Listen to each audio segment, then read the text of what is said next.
Assalamualaikum warahmatullahi wabarakatuh. Hari ini saya dan kelompok saya akan menjadi tour guide kalian dan akan menjelaskan tentang ruangan-ruangan yang ada di Museum Kebangkitan Nasional. Sebelumnya, saya dan kelompok saya akan memperkenalkan diri terlebih dahulu. Saya Muhammad Raffi Nugraha dari absen 25. Nama saya Ramadan Nofirsa Goben Mudikto, absen 32. Saya Cesa Aulia Denova, absen 10. Saya Lubna Nurjihan, absen 18.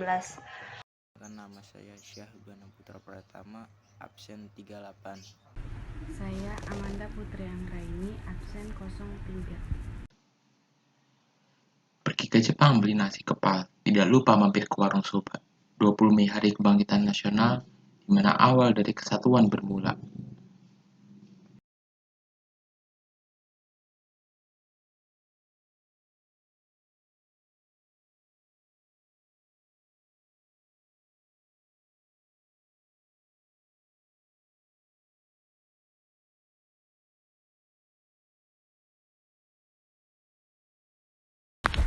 Pada hari Minggu pukul 9, tanggal 20 Mei 1984, siswa Stovia berhasil mengumpulkan rekan-rekannya dari seluruh Pulau Jawa.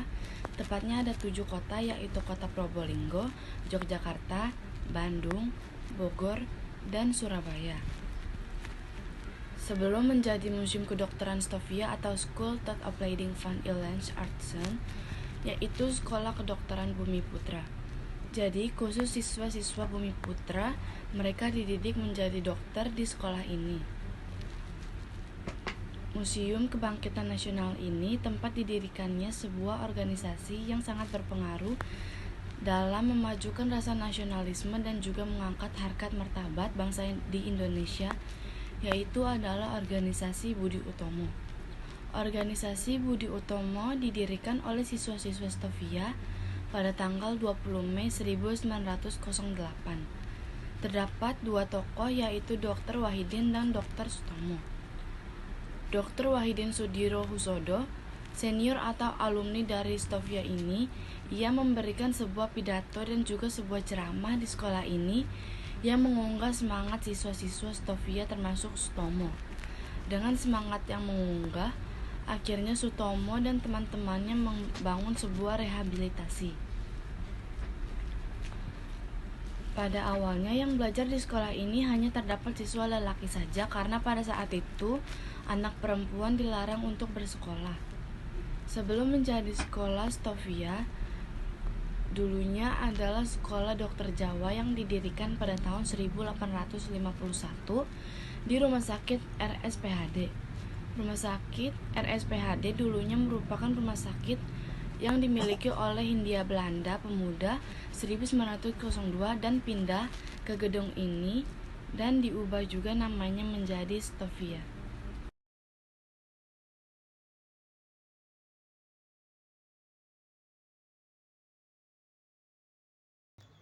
Di sini saya akan mengenalkan tentang Museum Kebangkitan Nasional.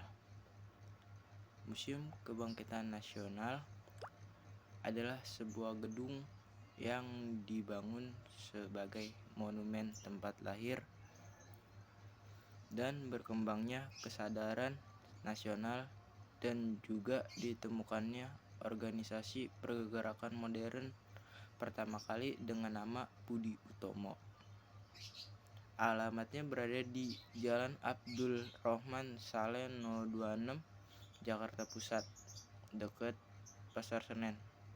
Harga tiket masuknya 1.000 per orang, Rp1.000 per orang dari Selasa sampai Jumat. Buka pukul 8.30 sampai 15.00. Jam buka hari Sabtu sampai Minggu jam 8.30 sampai jam 14.00. Liburnya hari nasional. Terima kasih. Tutupnya maksudnya.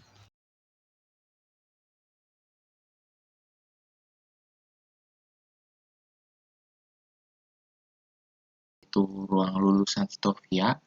Jadi ruang lulusan Stovia itu adalah ruang yang isinya nama-nama para lulusan Stovia, nama-nama para pribumi lulusan Stovia. Ada yang terkenal ada 5 tokoh yang lulusan Stovia. Yang pertama ada Dr. Wahidin Sudirohusodo. Dia mempunyai pokok pikiran untuk terbebas dari penjajah itu masyarakat itu harus cerdas. Yang kedua ada Dr. Rajiman Widyodiningrat. Dr. Rajiman ini yang mencetuskan Budi Utomo. Kan yang mendirikan kan Dr. Sutomo, yang mencetuskan tuh Dr. Rajiman Widyodiningrat. Dan yang ketiga ada Ki Hajar Dewantara. Ki Hajar Dewantara sendiri itu setelah lulus tuh membuat organisasi yang 3 serangkai Indische Party. Karena terus juga ada surat kabar terkenal yang namanya Als ik Nederlander was, yang artinya andai aku orang Belanda, untuk menyindir pada saat itu Belanda yang merayakan 100 tahun terbebas dari jajahannya Prancis.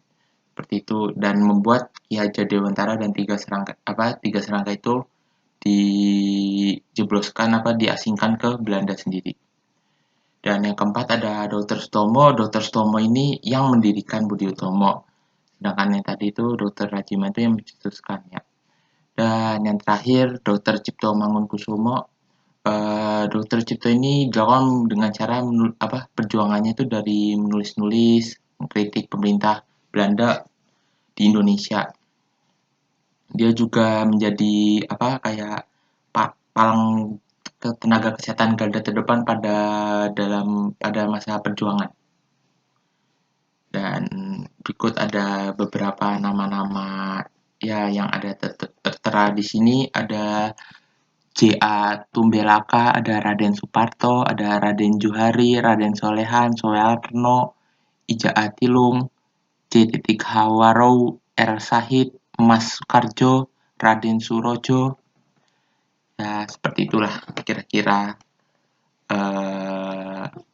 isi dari ruang 8. Lanjut ke ruang 9, ruang Memorial Budi Utomo. Ruangan ini digunakan untuk menggambarkan pada saat kejadian Kongres pertama Budi Utomo, yang dimana itu juga ada di papan tulis tertera nama-nama ketua, wakil ketua, sekretaris, dan juga ada beberapa orang yang sangat penting dalam pendirian Budi Utomo. Yang pertama ada Sutomo sendiri, Dr. Sutomo sendiri. Terus ada Muhammad Saleh. Yang ketiga ada Muhammad Sulaiman. Dan yang keempat itu ada Gunawan Mangunkusumo. Yang kelima Gondo Suwarno. Dan yang keenam R. Angka Projosidirjo. Yang ketujuh ada Mas Gombrek. Dan yang ke-8 ada M. Suwarno. Yang terakhir adalah Soeraji Tirtonegoro. Dan juga hasil Kongres Budi Utomo pertama menghasilkan kepengurusan perkumpulan baru. Yang kedua, merombak susunan Budi Utomo yang awalnya isinya full lulusan Stovia, diganti jadi tokoh-tokoh yang berpengalaman. Terus ada mengesahkan anggaran dasar dan anggaran rumah tangga Budi Utomo, juga menetapkan tujuan Budi Utomo, sama yang terakhir itu merumuskan program-program Budi Utomo. Sekian. Selanjutnya saya akan mengenalkan ruangan berikutnya, yaitu ruang gemuruh perlawanan lokal. Di ruangan ini kita diberi gambaran tentang bagaimana bangsa Indonesia pada zaman dahulu melawan monopoli perdagangan. Dahulu, bangsa Belanda melakukan monopoli terhadap perdagangan rempah dan penjajahan yang membuat penderitaan hingga ke seluruh Nusantara. Kelaparan, kemiskinan, juga kematian sering terjadi, bahkan sudah menjadi pemandangan yang biasa loh.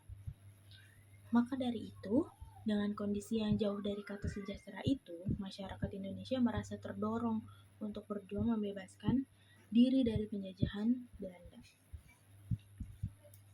Mengorbankan harta dan nyawa dengan sepenuh hati, mereka rela lakukan apapun demi terwujudnya kemerdekaan bangsa. Perjuangan bangsa Indonesia demi terbebas dari monopoli ini salah satunya dibuktikan dengan perlawanan rakyat, yaitu perlawanan yang dilakukan rakyat Banten terhadap VOC. Banten merupakan pelabuhan terbuka dan menjadi jalur perdagangan terbesar karena memiliki lokasi yang strategis sebagai pusat perdagangan internasional pada saat itu. Belanda yang ingin menguasai wilayah Banten pun melakukan monopoli terhadap perdagangan. Karena pada saat itu kekuasaan tengah berada di tangan Sultan Ageng Tirtayasa, dan beliau menolak monopoli yang dilakukan Belanda karena merasa dirugikan karena merugikan Banten. Kedua belah pihak ini akhirnya melakukan perlawanan satu sama lain. Namun sayangnya pada tahun 1683 Sultan Ageng Tirtayasa tertangkap karena ditipu oleh VOC.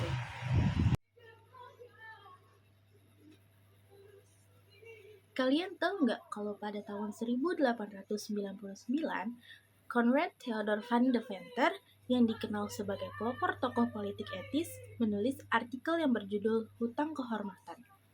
Artikel ini berisikan himbauan agar pemerintah kerajaan Belanda mengembalikan keuntungan bersih yang diterimanya kepada rakyat jajahan.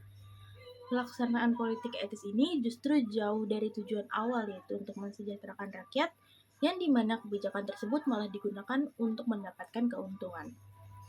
Nah, kalau ruangan ini merupakan ruangan yang berisi informasi tentang sistem pendidikan masyarakat Indonesia sejak masa Hindu-Buddha.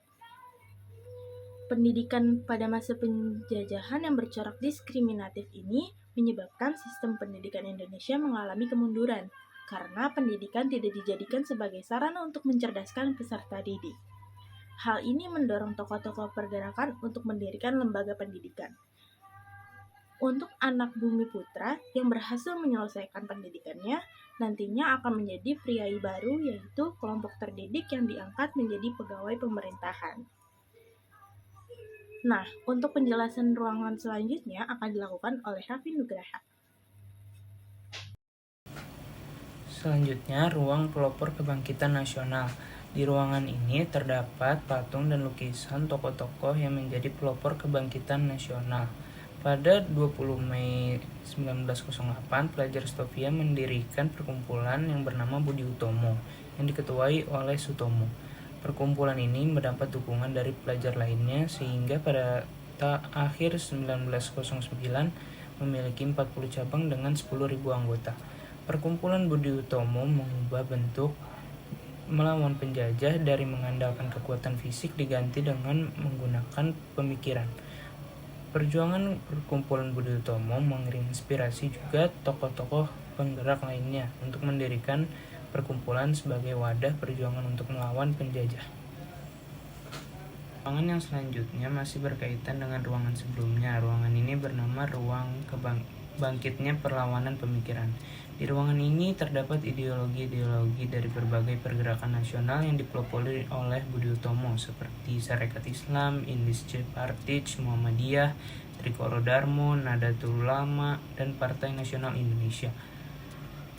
Perkumpulan tersebut memiliki ideologi yang berbeda-beda, tapi tujuan perjuangan yang sama, yaitu mencapai Indonesia merdeka.